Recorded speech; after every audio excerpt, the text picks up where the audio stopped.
Good evening.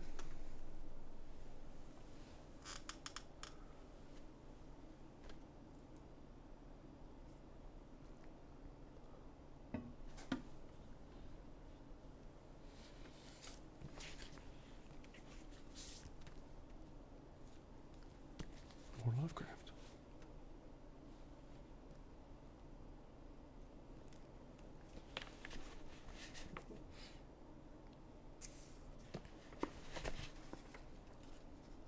Two, three, four, five. 5 pages.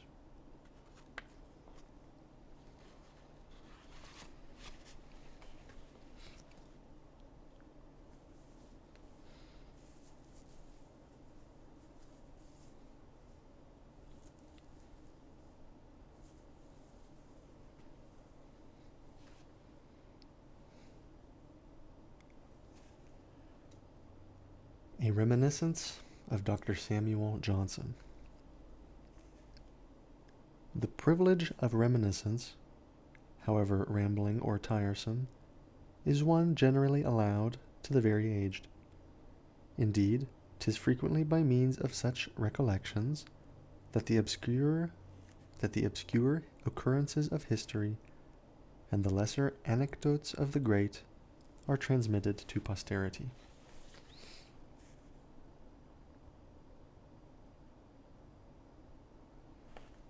As an aside from me, the writing here is a bit funny. It doesn't show when I speak it, but there's lots of things that are capitalized.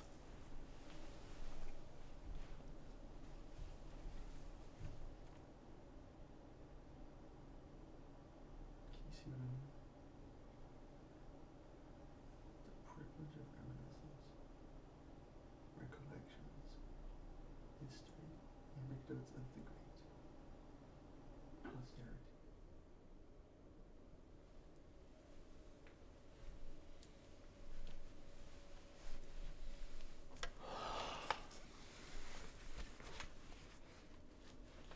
I think it's everywhere. So something unique about this story. Though many of my readers have at times observed and remarked a sort of antique flow in my style of writing, it hath pleased me to pass amongst the members of this generation as a young man, giving out the fiction that I was born in 1890 in America.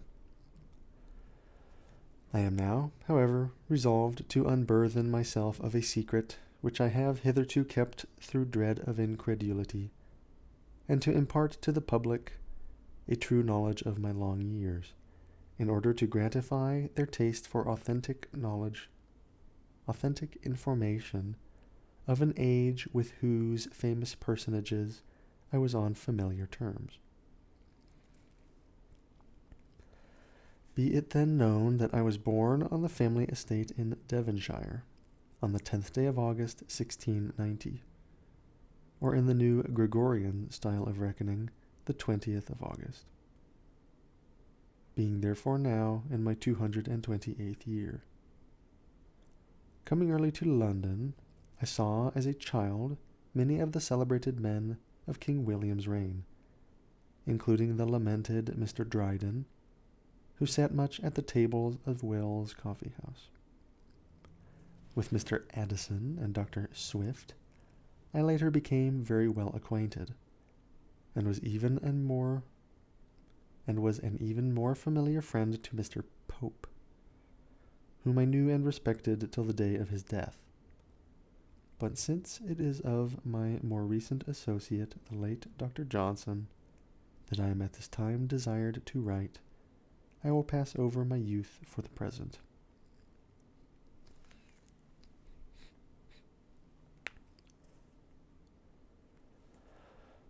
I had my first knowledge of the doctor in May of the year 1738, though I did not at that time meet him.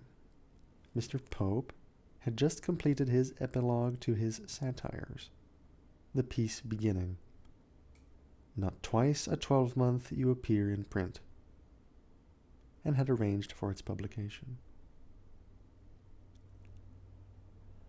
On the very day it appeared, there was also published a satire in imitation of Juvenal, entitled London, by the then unknown Johnson, and this so struck the town that many gentlemen of taste declared it was the work of a greater poet than Mr. Pope. Notwithstanding what some detractors have said of Mr. Pope's petty jealousy, he gave the verses of his new rival no small praise, and having learnt through Mr. Richardson who the poet was, told me that Mr. Johnson would soon be de terre.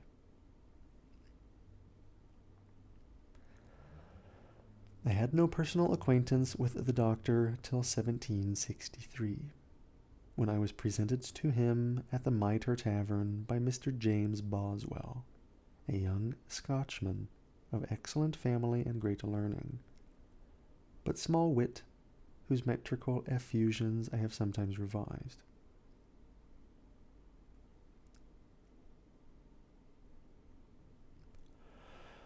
Dr. Johnson, as I beheld him, was a full, pursy man, very ill-dressed and of slovenly aspect. I recall him to have worn a bushy bob-wig, untied and without powder, and much too small for his head. His clothes were of rusty brown, much wrinkled, and with more than one button missing. His face, too full to be handsome, and likewise marred by the effects of some scrofulous disorder, and his head was continually rolling about in a sort of convulsive way. Of this infirmity, indeed, I had known before, having heard of it from Mr. Pope, who took the trouble to make particular inquiries.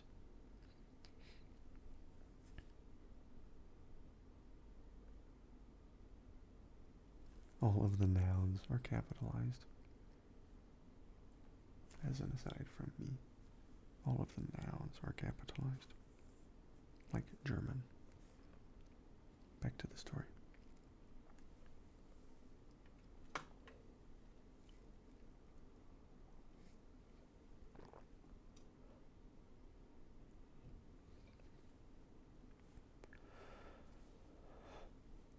Being nearly 73, full 19 years older than Dr. Johnson, I say doctor, though his degree came not till 2 years afterward, I naturally expected him to have some regard for my age, and was therefore not in that fear of him which others confessed.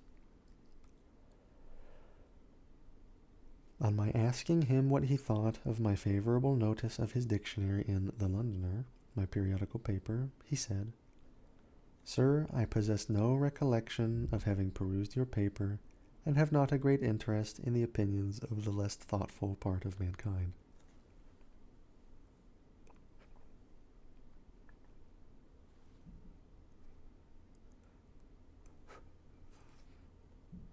How rude.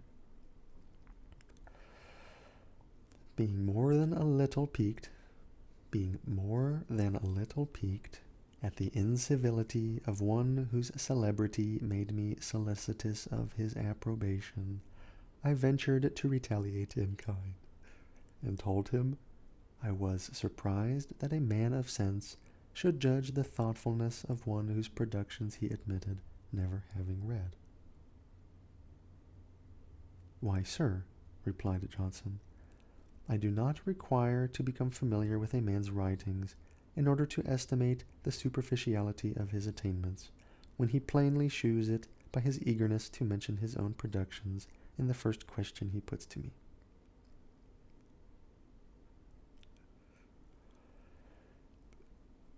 Having thus become friends, we conversed on many matters.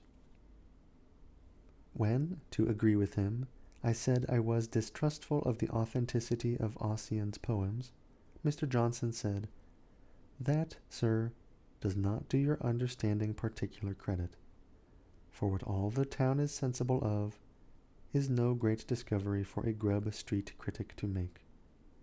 You might as well say you have a strong suspicion that Milton wrote Paradise Lost." I thereafter saw Johnson very frequently, most often at meetings of the Literary Club, in all caps, which was founded the next year by the doctor, together with Mr. Burke, the parliamentary orator. Let's have that again. Parliamentary. I thereafter saw Johnson very frequently, most often at meetings of the Literary Club, which was founded next year by the doctor, together with Mr. Burke, the parliamentary orator, and Mr. Beauclerk, a gentleman of fashion, Mr. Langton, a pious man and captain of militia, Sir J. Reynolds, the widely known painter, Dr. Goldsmith, the prose and poetic writer, Dr. Nugent, father-in-law to Mr. Burke, Sir John Hawkins, Mr. Anthony Shamir, and myself. We assembled generally at 7 o'clock of an evening, once a week, at the Turk's Head in Gerrard Street, Soho, till that tavern was sold and made into a private dwelling. After which event we moved our gatherings successively to Prince's in Sackville Street, Les Telliers in Dover Street, and Parslow's and the Thatched House in St. James's Street. In these meetings we preserved a remarkable degree of amity and tranquillity, which contrasts very favorably with some of the dissensions and disruptions I observe in the literary and amateur press associations of today. This tranquillity was the more remarkable because we had amongst us gentlemen of very opposed opinions. Dr. Johnson and I, as well as many others, were high Tories, whilst Mr. Burke was a Whig, and against the American war, many of his speeches on that subject having been widely published. The least congenial member was one of the founders, Sir John Hawkins, who hath since written many misrepresentations of our society. Sir John, an eccentric fellow, once declined to pay his part of the reckoning for supper, because 'twas his custom at home to eat no supper. Later he insulted Mr. Burke in so intolerable a manner that we all took pains to shew our disapproval, after which incident he came no more to our meetings. However, he never openly fell out with the doctor, and was the executor of his will, though Mr. Boswell and others have reason to question the genuineness of his attachment. Other and later members of the club were Mr. David Garrick, the actor and early friend of Dr. Johnson, Messrs.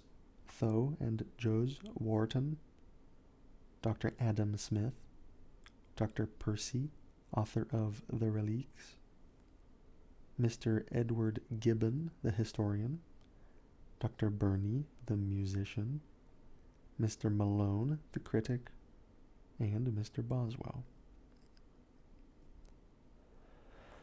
Mr. Garrick obtained admittance only with difficulty, for the doctor, notwithstanding his great friendship, was forever affecting to decry the stage and all things connected with it. Johnson, indeed, had a most singular habit of speaking for Davy when others were against him, and of arguing against him when others were for him. I have no doubt that he sincerely loved Mr. Garrick, for he never alluded to him as he did to Foote, who was a very coarse fellow despite his comic genius. Mr. Gibbon was none too well liked, for he had an odious, sneering way which offended even those of us who most admired his historical productions. Mr. Goldsmith, a little man very vain of his dress and very deficient in brilliancy of conversation, was my particular favorite.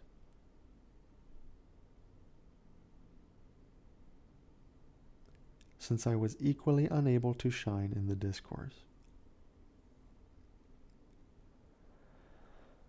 He was vastly jealous of Dr. Johnson, though none the less liking and respecting him. I remember that once a foreigner, a German, I think, was in our company, and that whilst Goldsmith was speaking, he observed the doctor preparing to utter something, unconsciously looking upon Goldsmith as a mere encumbrance when compared to the greater man.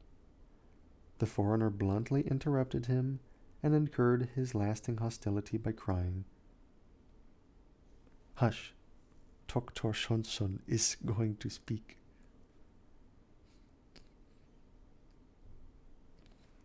In this luminous company I was tolerated more because of my years than for my wit or learning, being no match at all for all the rest. My friendship for the celebrated Monsieur Voltaire was ever a cause of annoyance to the doctor, who was deeply orthodox, and who used to say of that French philosopher, "Vir est acarimi ingenii et paucarum literarum." Mr. Boswell, a little teasing fellow whom I had known for some time previously, used to make sport of my awkward manners and old-fashioned wig and clothes.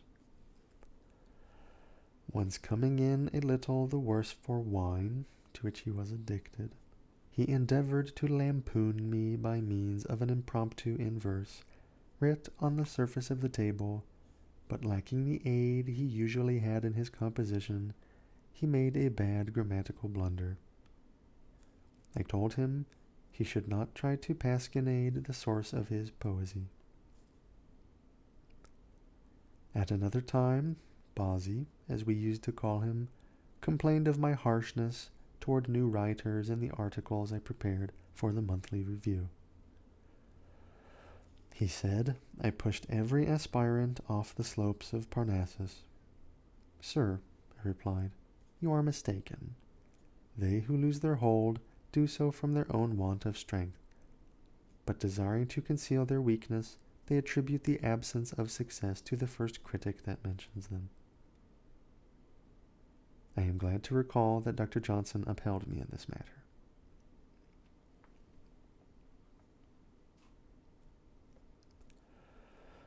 Dr. Johnson was second to no man in the pains he took to revise the bad verses of others. Indeed, 'tis said that in the book of poor blind old Mrs. Williams there are scarce 2 lines which are not the doctor's. At one time Johnson recited to me some lines by a servant to the Duke of Leeds, which had so amused him that he had got them by heart.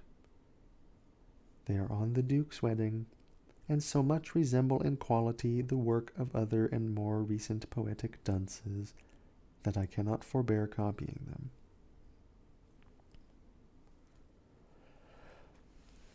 "When the Duke of Leeds shall married be to a fine young lady of high quality, how happy will that gentlewoman be in his Grace of Leeds's good company."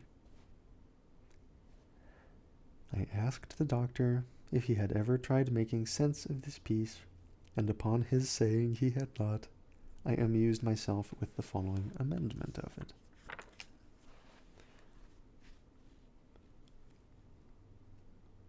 "When gallant Leeds auspiciously shall wed the virtuous fair of ancient lineage bred, how must the maid rejoice with conscious pride to win so great an husband to her side."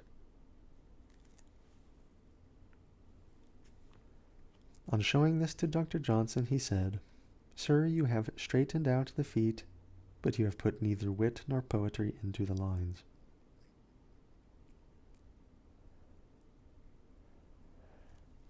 It would afford me gratification to tell more of my experiences with Dr. Johnson and his circle of wits, but I am an old man and easily fatigued. I seem to ramble along without much logic or continuity when I endeavor to recall the past, and fear I light upon but few incidents which others have not before discussed. Should my present recollections meet with favor, I might later set down some further anecdotes of old times of which I am the only survivor.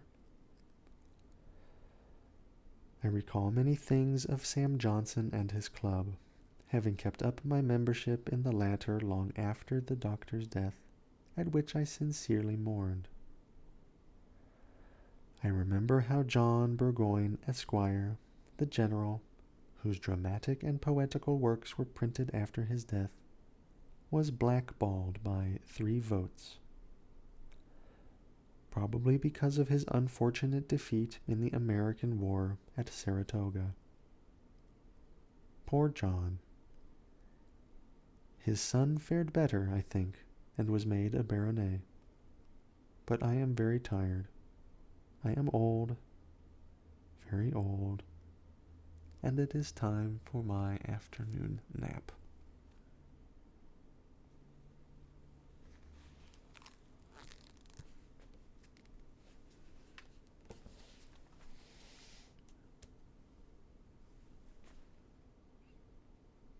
Okay. I hope you enjoyed that story. I got a kick out of it. Until next time.